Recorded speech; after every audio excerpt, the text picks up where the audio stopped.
नक्श, अपना तोहफा अपने साथ लेते हुए जाओ। यार ये बड़े लोगों की क्लास पार्टी में तुम्हारा पहली बार होगा, हमारा तो रोज का है। छोटे लोग छोटी सोच, कम से कम इस गिफ्ट को तो ठीक से रैप कर लेते। मौके का फायदा उठाऊं और जब सभी लोग दादी को गिफ्ट देने लगे तो तुम चुपके से अपना गिफ्ट बाकी लोगों के गिफ्ट के साथ रख देना। ये बॉक्स मैटर नहीं करता, इसके अंदर रखा सामान मैटर करता है।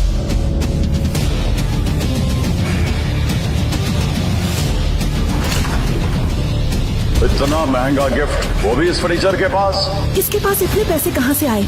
आखिर क्या है इस गिफ्ट बॉक्स का रहस्य, जिसे देख सबकी आंखें खुली की खुली रहने? कौन है ये नक्श और क्या है इसकी कहानी? गरीब घर जमाई नक्श की रईसजादी पत्नी अनिका की दादी कल्याणी जावेरी का बर्थडे था।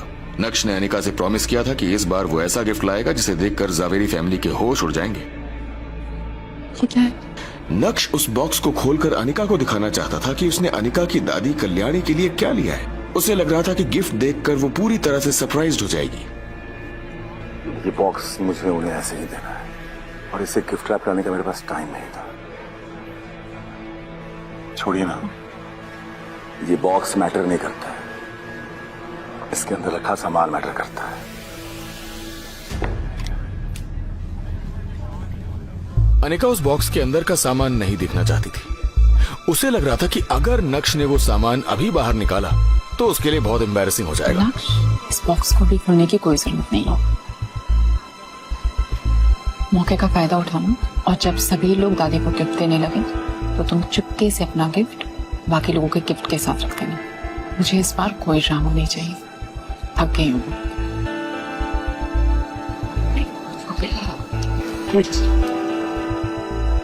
जैसा तुम बोलो।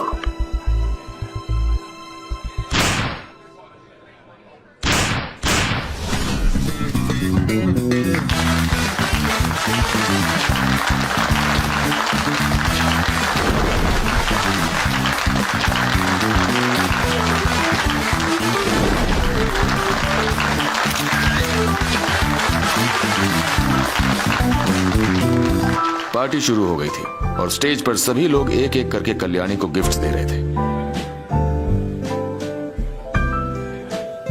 ऐसी पार्टीज में अक्सर ऐसा होता है कि सारी रिच फैमिलीज की नजर एक दूसरे के गिफ्ट्स पर होती है। सभी जानना चाहते हैं कि कौन क्या दे रहा है, किसका गिफ्ट सबसे ज्यादा वैल्यूएबल है। साथ ही साथ सभी कल्याणी के रिएक्शंस को भी नोटिस करते हैं ताकि उन्हें पता चले कि वो गिफ्ट कल्याणी को पसंद आया है या नहीं। पल्लवी,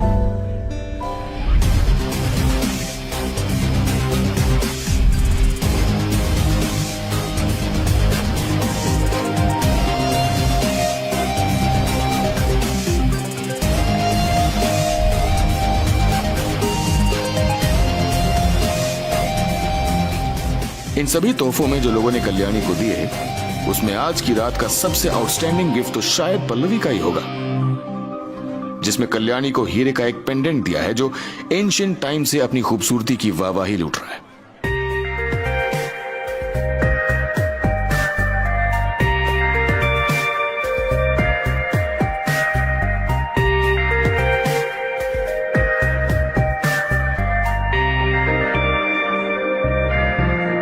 ये लड़की शुरू से ही सबसे आगे रही और आज भी सभी से आगे है। अनफॉर्चुनेटली, भले ही तुम्हारी दादी तुमसे कितना ही प्यार क्यों न करती हो, लेकिन वो तुम्हें हमेशा के लिए अपने पास नहीं रख सकती। एक न एक दिन तुम्हारी शादी होगी और तुम दूसरे घर चली जाओगी। मैं उसके बाद तुम्हारा हिस्सा नहीं रह पाऊंगी। पल्लवी का कोई बॉयफ्रेंड भी नहीं है, लेकिन कल्याणी की सोच कहां से कहां पहुंच गई थी।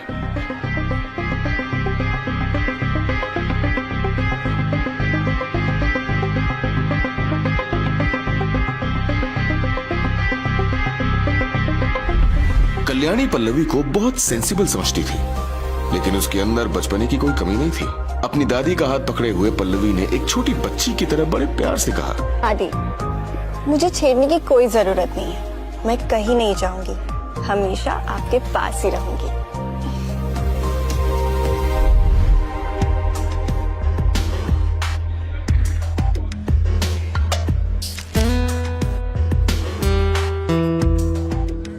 पल्लवी की सीट नक्श के बाजू में थी। जब वो अपनी सीट पर लौटी तो उसने नक्श को कुछ बुदबुदाते हुए सुना। वो एक जेट पेंडेंट है ना, मुगल डायनेस्टी का पैलेस में रखने वाला आइटम, बहुत खूब। पल्लवी ने भी कभी नक्श पर ध्यान नहीं दिया या फिर कभी रिस्पेक्ट नहीं की, लेकिन अभी पल्लवी की क्यूरियोसिटी नक्श के प्रति अचानक से जाग उठी थी। तुम्हें कैसे पता कि वो मुगल डायनेस्टी का जेड पेंडेंट है? तुम्हें इन सब की नॉलेज है? थोड़ी बहुत। वैसे कितना खर्चा किया इस जेट पेंडेंट के लिए? 1.5 करोड़। पल्लवी ने उस जेड पेंडेंट को अपने एक खास दोस्त की मदद से खरीदा था।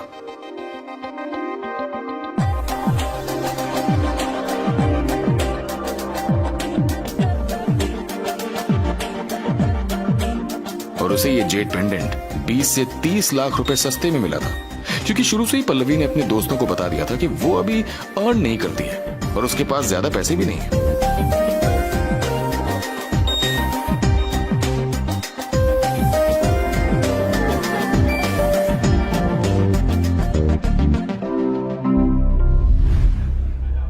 तुम्हारा भारी नुकसान हो गया, क्योंकि उस पेंडेंट की कीमत 80 लाख से ज्यादा नहीं है।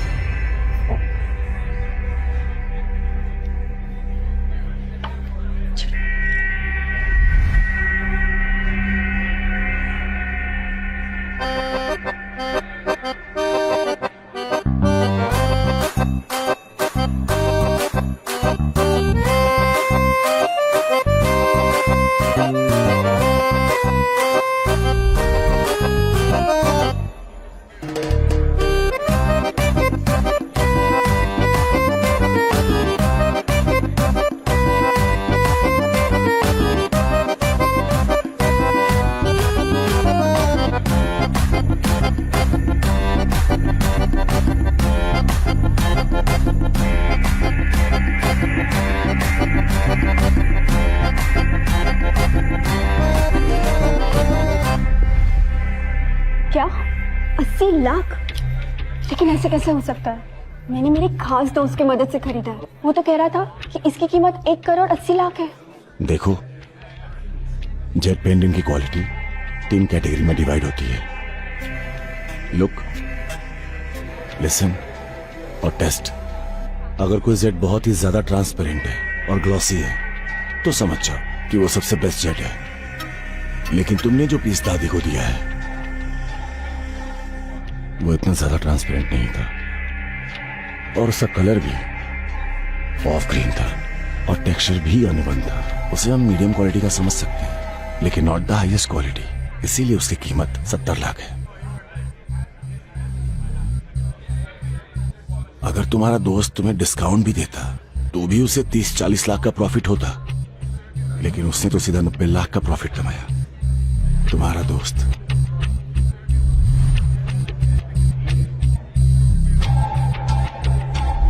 वो गाना सुना है, यार नहीं लूट लिया घर यार का? मुझे और कमेंट नहीं करना।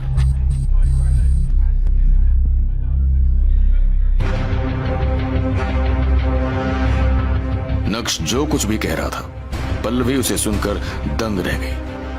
उसे यकीन नहीं हो रहा था कि उसके दोस्त ने उसे चूना लगा दिया।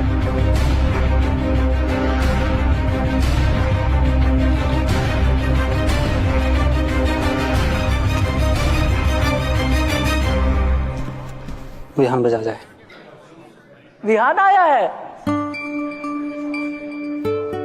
उसे जल्दी से अंदर इनवाइट करो।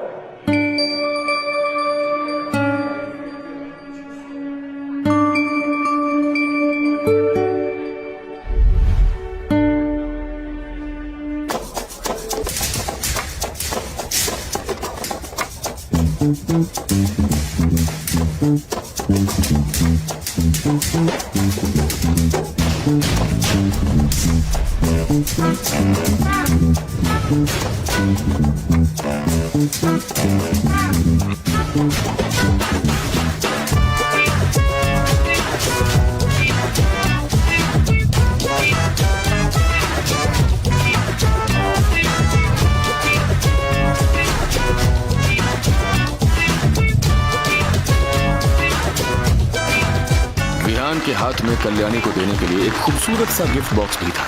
विहान के पास जो आखिरी पैसे बचे थे उससे उसने आज अपने लिए कपड़े खरीदे और कल्याणी के लिए गिफ्ट खरीदा।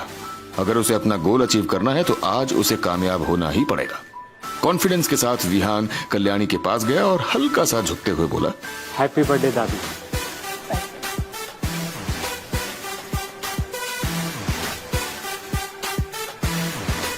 दादी, आज आपका जन्मदिन है और मेरी तरफ से आपको लख लख बधाई।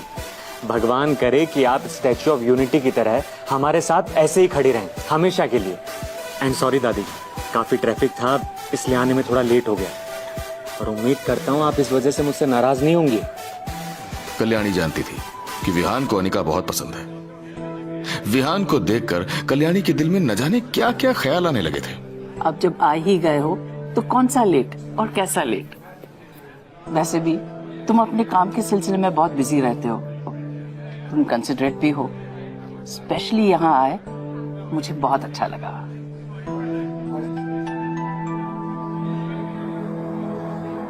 दादी, आज मैं आपको सिर्फ यहाँ तोहफा देने के लिए नहीं आया हूँ, बल्कि आपके यहाँ से एक खूबसूरत तोहफा ले जाने के लिए आया हूँ। मैं आपसे कुछ पूछना चाहता हूँ। दादी, मैं अनिका से शादी करना चाहता हूँ।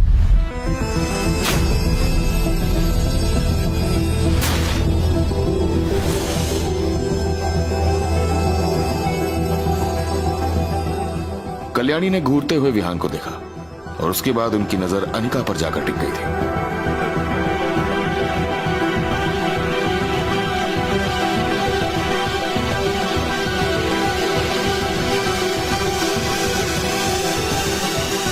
वैसे ही जावेरी खानदान के बाकी लोग नक्श को चुभती हुई नजरों से देखने लगे। भले ही अनिका की शादी नक्श से हो गई थी, लेकिन जावेरी खानदान में नक्श की औकात ऑलमोस्ट जीरो थी।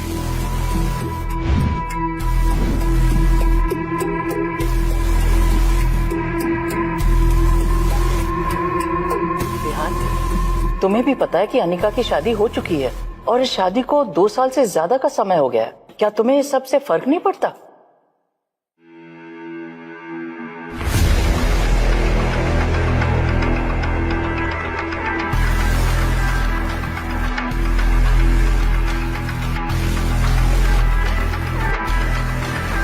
नहीं दादी, मुझे किसी चीज से कोई फर्क नहीं पड़ता।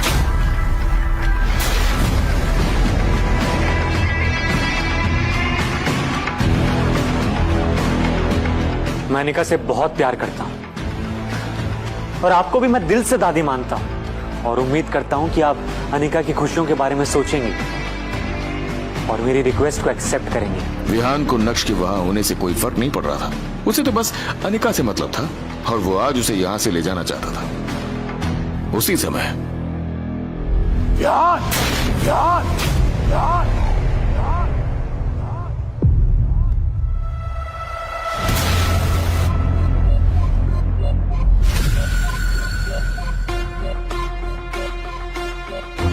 मुझे ये तो पता था कि तुम बहुत घटिया हो,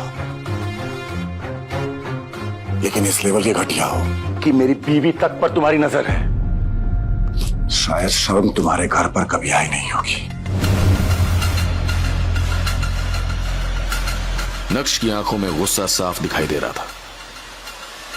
लो, अचानक से मैम्बो अंकल इस मैटर के बीच में घुस गए। लो, यही बाकी था कि तुम्हारी जबान ज़वेरी खानदान के बीच चले। अब लगता है कि तुम्हारे पर काटना जरूरी है। ज्यादा उड़ो मत, ज्यादा उड़ो मत।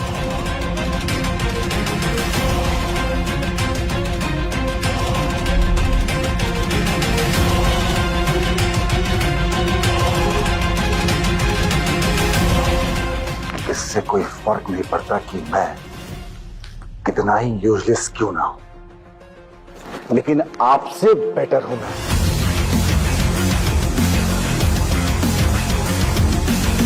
इसे इस भानुशाली ग्रुप ने कचरे की तरह निकालकर अपने ऑफिस से बाहर फेंक दिया था। इस सीन को देखकर जावेरी खानदान के कई लोगों ने अपनी आंखें बंद कर ली। मामला कुछ ज्यादा ही गर्म है। बचपन से ही कल्याणी ने हर बार मैम्बो अंकल को सपोर्ट किया था और इस वजह से वो सही क्या है और गलत क्या है इस बात का अंतर ही भूल चुके थे।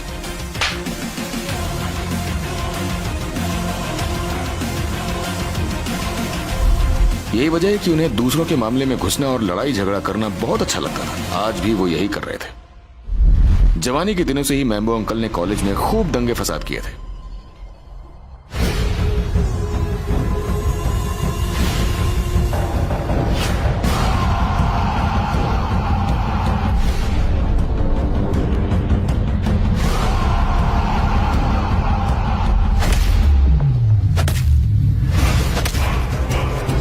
यहां तक कि सूरत के बड़े बड़े गुंडों के साथ में भी उनका अच्छा खासा उठना बैठना था, और अभी भी है। नक्श तो उनके सामने उड़न खटोला है, एक पंच में पता नहीं कहां से कहां चला जाएगा। लेकिन उसके बाद भी उसने मैम्बो अंकल से पंगा ले लिया था, और ये देखकर जावेरी खानदान के लोग फुसफुसाने लगे थे। हो गया कल्याण, आज की रात नक्श के लिए अच्छी जाने वाली नहीं है। बरोबर छे, इसका कोई हक नहीं बनता कि यह हमारे जावेरी खानदान के बीच में कुछ बोले। किसी ने भी मैम्बो अंकल को रोकने का इनिशिएटिव नहीं लिया। सभी नक्श को मार खाता हुआ देखना चाहते थे। नक्श अभी भी अपनी जगह पर खड़ा हुआ था, और उसकी बॉडी लैंग्वेज में कोई भी चेंजेस नहीं आए थे। उसके चेहरे पर डर दिखाई ही नहीं दे रहा था। साले कमीने, तेरी इतनी हिम्मत! खड़े खड़े क्या कर रहे हो? जल्दी करो और निकलो यहाँ से।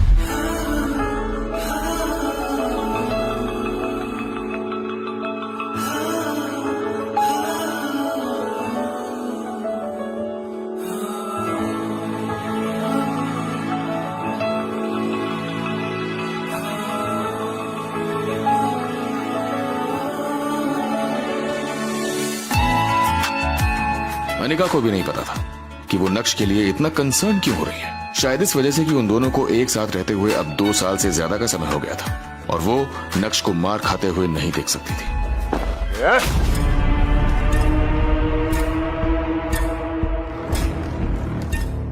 सारी ताकत मुझ पर ही आजमानी है। तू मेरे गुस्से और ताकत को नहीं जानता।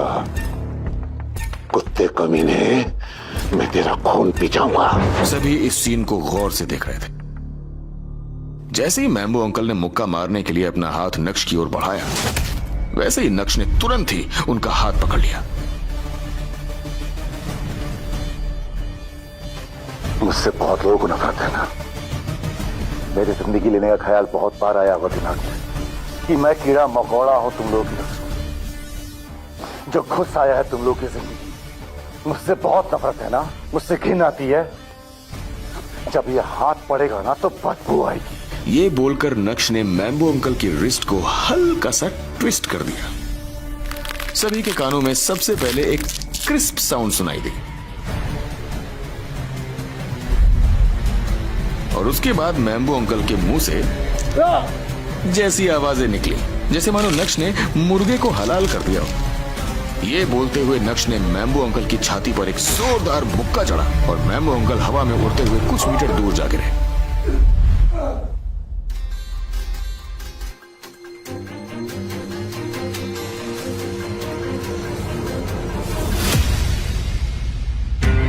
मैम्बो अंकल दर्द से छटपटाते हुए जमीन पर पड़े थे।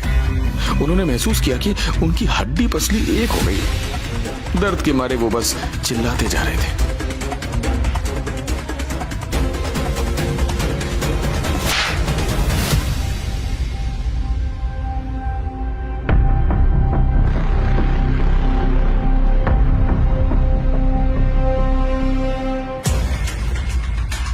तुम अपने आप को समझते क्या हो?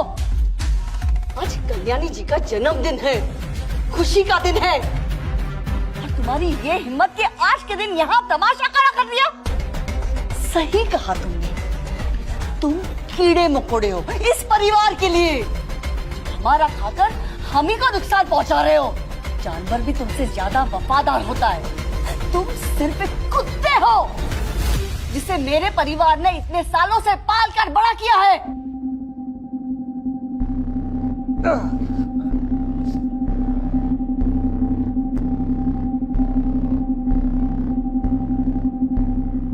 अगर तुझे भी लगता है कि इतना सब होने के बाद तो आराम से जी पाएगा, तो अब वो नहीं होगा। तूने सांप के बिल में हाथ डाला है। अगर मैंने तुझे आज जान से नहीं मारा तो मेरा नाम भी नवीन जावेरी नहीं है। जहां सभी लोग नक्श को देख रहे थे, वहीं नक्श का ध्यान मैम्बो अंकल की बातों पर बिल्कुल भी नहीं था। अपनी जगह पर खड़ा रहकर वो तो चित्रा को देख रहा था। पता नहीं क्यों, लेकिन जब चित्रा ने नोटिस किया कि नक्श लगातार उसे ही देख रहा है तो उसे बहुत डर लगने लगा था।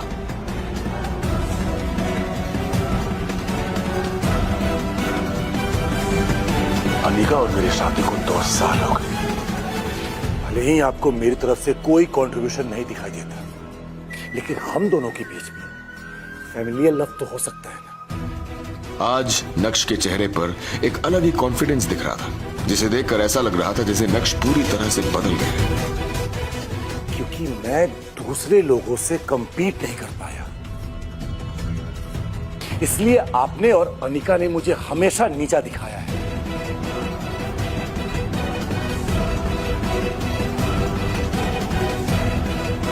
इस थप्पड़ को मैं याद रखूंगा।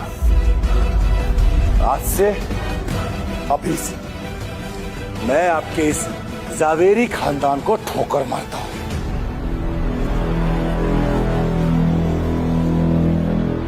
अरे इस छोटी जगह और आप जैसे छोटे लोगों के बीच में मैं कभी नहीं आऊंगा, जिन्हें इंसान नहीं, रुतबा और दौलत इंसानियत से बड़ा लगता है।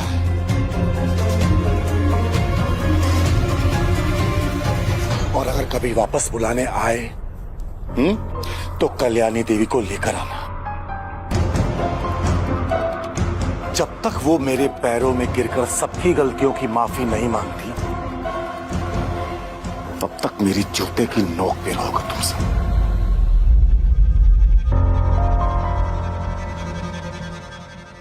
वहीं दूसरी तरफ नक्श की बात सुनकर वहां मौजूद सभी लोग एकदम शॉक्ड रह गए थे। किसी ने भी नहीं सोचा था कि नक्श जैसा कचरा अपने मुंह से ऐसे शब्दों का इस्तेमाल करेगा।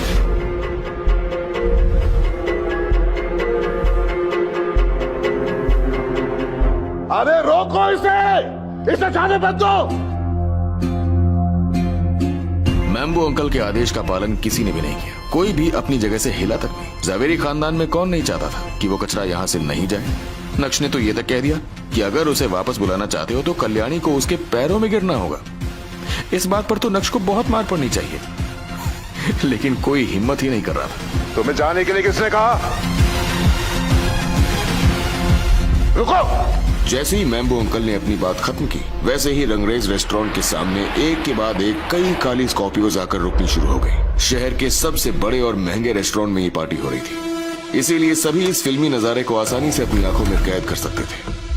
देखते ही देखते सभी गाड़ियों से उतर के पार्टी हॉल की तरफ बढ़ने लगे।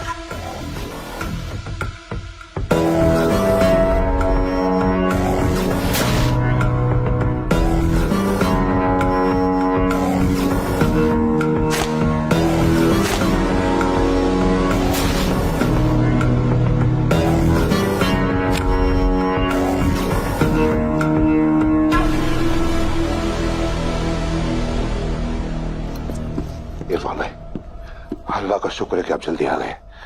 बोल नवीन, क्या मसला है? कौन सी गंदगी साफ करनी है? इरफान भाई, यही है वो कचरा। इरफान भाई सूरत के जाने माने गुंडे थे और पूरे सूरत में उनका नाम था। जी हाँ, गलत कामों में। जावेरी खानदान में कोई दूध का धुला नहीं था। ज्यादातर सभी इरफान भाई को जानते थे, सिर्फ नाम से। देख पहली बार रहे थे और उन्हें देखने के बाद सभी के होश उड़ गए। नवीन मामू का जवाब नहीं। क्या बात है, इन्होंने इरफान भाई को बुला लिया। मैम्बो अंकल के भांजे को ये सब देखकर बहुत अच्छा लग रहा था। नक्श भागो, नक्श भागो।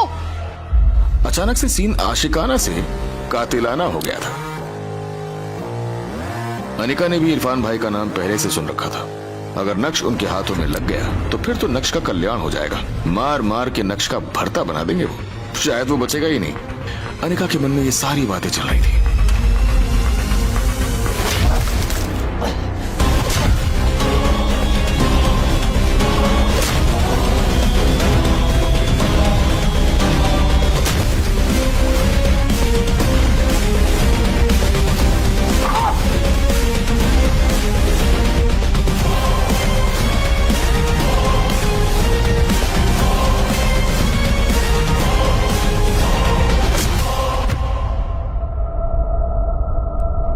अनिका ने देखा कि नक्श अपनी जगह से हिलने का नाम ही नहीं ले रहा है, तो वो तुरंत अपनी जगह से आगे बढ़कर नक्श को वहां से ले जाना चाहती थी। अनिका, ये तुम क्या कर रही हो? क्या तुम पागल हो गए हो? सामने इरफान भाई हैं, वो मेल फीमेल कुछ नहीं देखते हैं, उनका बस चाकू चलता है। अगर तुम्हें कुछ हो गया तो मेरा क्या होगा? किसी की भी हिम्मत नहीं थी कि वो इरफान भाई को प्रोवोक करे। इरफान भाई वाकई में काफी रुथलेस इंसान थे। तानाशाही दिखाते हुए बोले,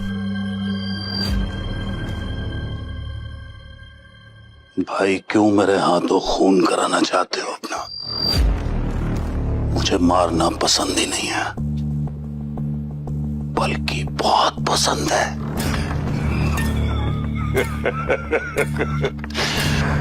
मेरे दोस्त नवीन के नाम आज एक और सही। किसी का जन्मदिन आज यहां मरण दिन होगा। क्यों अपनी मौत को दावत दिया? अब हो जाएंगे छोटे छोटे छोटे टुकड़े।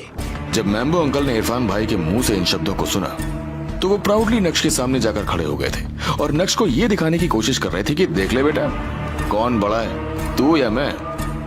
उनकी आंखों में एक अलग ही चमक आ गई थी, जैसे मानो उन्हें पूरा भरोसा था कि आज तो उनके नाम का परचम लहरा के रहेगा। उस समय मैम्बो अंकल ने इरफान भाई को ही कॉल किया था जब चित्रा और नक्श के बीच हीटेड आर्गुमेंट्स हो रहे थे। और देखिए, उनके एक कॉल से इरफान भाई इतने सारे लोगों के साथ नक्श को मारने पहुंच गए थे। वैसे इतने सारे लोगों को लाने की क्या जरूरत थी इस नक्श के लिए, ये किसी को समझ में नहीं आ रहा था। 2 लोग ही काफी होते, लेकिन शायद मैम्बो अंकल ने इस बात को बढ़ा चढ़ाकर बोला होगा। वैसे भी उन्हें ये सब करने में बहुत मजा आता है। सभी लोग नक्श की ओर देख रहे थे और मन ही मन सोच के बैठे थे कि आज तो उसकी अर्थी यहीं से उठेगी। लेकिन कोई भी ये नहीं सोच रहा था कि जावेरी खानदान का सबसे लाडला इंसान नवीन जावेरी सूरत के गुंडे को कैसे जानता है। अब जावेरी खानदान को अपनी इमेज की परवाह नहीं थी। जब मैम्बो अंकल कॉलेज में थे तब किसी कांड की वजह से उनकी मुलाकात इरफान भाई से हुई थी और उस दिन इरफान भाई ने मैम्बो अंकल को कुत्ते की तरह धोया था।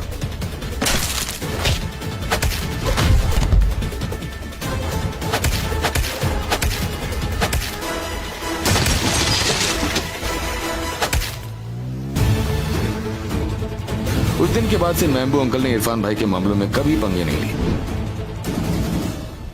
बल्कि हमेशा से उनसे दोस्ती करने की कोशिश की।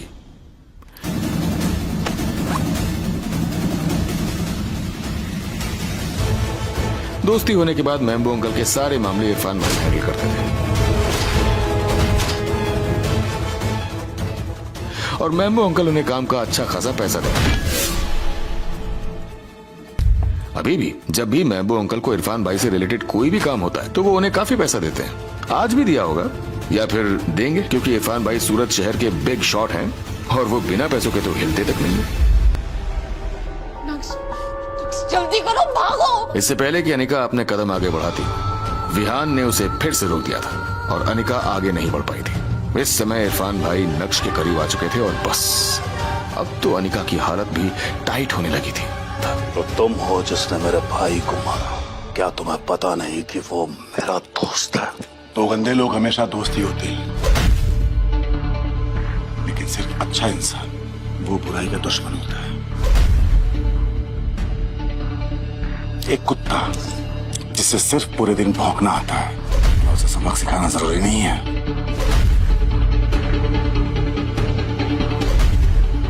इतने साल से शहर पे दबदबा है मेरा, लोग जानते ही नहीं, मानते भी हैं, इसलिए जुबान पे कंट्रोल करके अपने आगे सर झुकाते हैं। लेकिन तू बच्चा है, इसलिए जुबान पे कंट्रोल नहीं कर पाया और आंख मिलाकर इरफान से बात कर रहा है। आपकी हिम्मत सिर्फ इसलिए बढ़ी है क्योंकि आज तक आपका सिर्फ डरने वालों से पाला पड़ा है, लेकिन आज आपको पता चलेगा कि मर्द क्या होता है। नक्श की नजर एक बार भी उस चाकू पर नहीं गई थी जो इरफान भाई ने उसके कंधे पर टिका रखा था। मैम्बो अंकल को यह सब देखकर बहुत मजा आ रहा था, क्योंकि नक्श इरफान भाई को गुस्सा दिला रहा था और इरफान भाई का तांडव तो मैम्बो अंकल पहले ही देखे हुए हैं, तो उन्हें तो नक्श का आधा कटा हुआ शरीर दिखाई दे रहा था। और ये सब सोचकर ही उनके चेहरे पर मुस्कान आ गई थी। इरफान भाई को मैम्बो अंकल से बेहतर कोई नहीं जानता था। इरफान भाई को किसी का भी डर नहीं था, पुलिस का भी नहीं, क्योंकि उनकी तरफ से पुलिस वालों को हफ्ता पहुंचा दिया जाता था। ऐसे में अगर अनिका को लग रहा है कि उसे पुलिस को कॉल करना चाहिए और पुलिस आकर नक्श को इरफान भाई से बचा लेगी, तो ये केवल एक सपना है। किस खानदान का लहू तेरी रखूं मैं, हाँ? पता नहीं क्यों, लेकिन इरफान भाई को नक्श को जाना पहचाना सा लग रहा था, लेकिन वो ठीक से याद नहीं कर पा रहे थे कि उन्होंने नक्श को पहले कहाँ देखा है। आप लोगों की भूल तो बेहतर ही है, जो कमजोरों को नहीं डराते और ना ही उनको पर हाथ उठाते। हमारा हाथ हमेशा इज्जत बचाने के लिए उठता है। नक्श के चेहरे पर ना तो कोई डर था और ना ही कोई शिकन। ऐसा लग रहा था जैसे नक्श के शरीर में कोई भूत आ गया था। नक्श की बात सुनकर जावेरी खानदान के लोग पूरी तरह से शॉक थे। उन्हें लग रहा था कि नक्श खुद ही अपनी मौत को इनवाइट कर रहा है, लेकिन उससे भी ज्यादा लोगों के मन में यह सवाल था कि नक्श में अचानक से इतनी हिम्मत कहां से आ गई थी कि वो इरफान भाई से भी भिड़ने को तैयार खड़ा था। कल्याणी को यह सब बिल्कुल भी अच्छा नहीं लग रहा था, लेकिन इरफान भाई की फियर्स रेपुटेशन के चलते उसकी कुछ भी बोलने की हिम्मत नहीं हो रही थी। ऊपर से इस मामले में उनका लाडला नवीन भी शामिल था, जिसे इरफान भाई अपना भाई बोल रहे थे। तो ऐसे में कल्याणी बस तमाशा देखने के अलावा और कुछ भी नहीं कर सकती थी। लेकिन अंदर ही अंदर कल्याणी को बहुत रिग्रेट हो रहा था, और उसकी वजह मैम्बो अंकल थे। मैम्बो अंकल की स्कूलिंग सूरत में ही हुई थी, लेकिन उन्होंने अपना कॉलेज और बाकी के सारे कोर्सेज मुंबई में किए थे। मुंबई जाने के बाद ही मैम्बो अंकल को लड़ाई झगड़े और दंगे फसाद करने का शौक चढ़ा था। कल्याणी ने मैम्बो अंकल को इससे दूर रखने की बहुत कोशिश की, लेकिन वो दूर नहीं हो पाए। इसलिए कल्याणी ने बाद में मैम्बो अंकल को इटली में सेटल कर दिया था। वहां जाने के बाद मैम्बो अंकल में काफी चेंजेस आए, लेकिन वो कहते हैं ना कि कुत्ते की दुम कभी सीधी नहीं होती।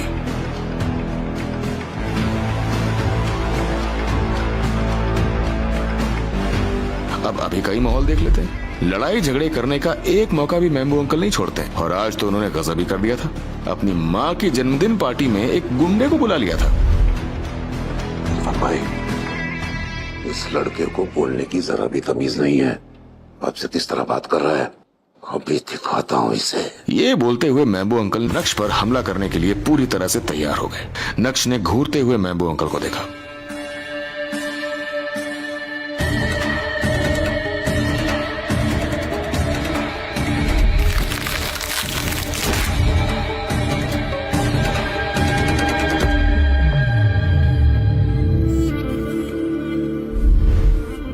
और उसके बाद अपनी नजर इरफान भाई पर टिका दी और इरफान भाई के कान में कुछ कहा।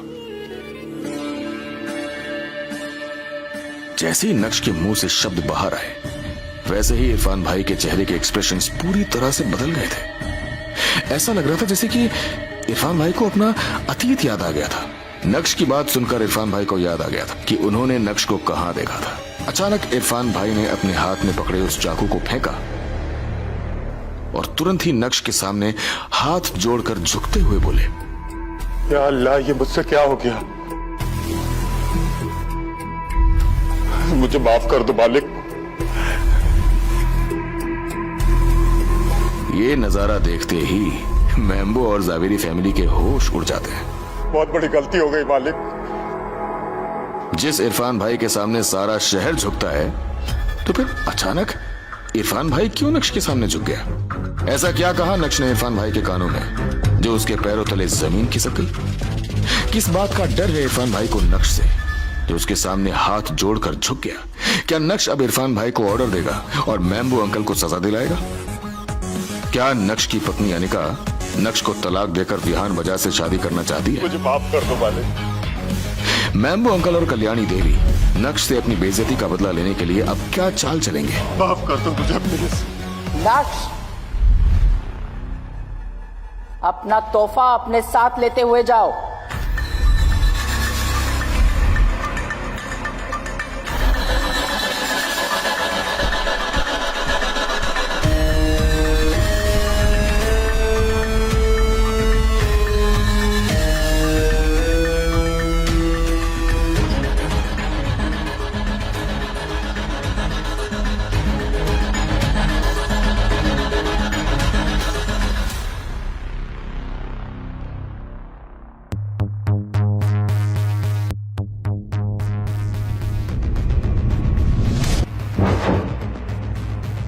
आखिर क्या है इस गिफ्ट बॉक्स का रहस्य जिसे देख सबकी आंखें खुली की खुली रह गई? कौन है ये नक्श और क्या है इसकी कहानी? इन सभी सवालों का जवाब पाने के लिए बस अपनी स्क्रीन पर नीले बटन को क्लिक करें, फिर प्ले स्टोर खुलने के बाद पॉकेट FM ऐप इंस्टॉल करें और फिर अपने मोबाइल नंबर से रजिस्टर करें। अब आप पॉकेट FM की ढेरों मजेदार कहानियाँ सुन सकते हो। सुनने के लिए तुरंत डाउनलोड करें पॉकेट FM और सुने ये दिलचस्प कहानी इंस्टा एम्पायर।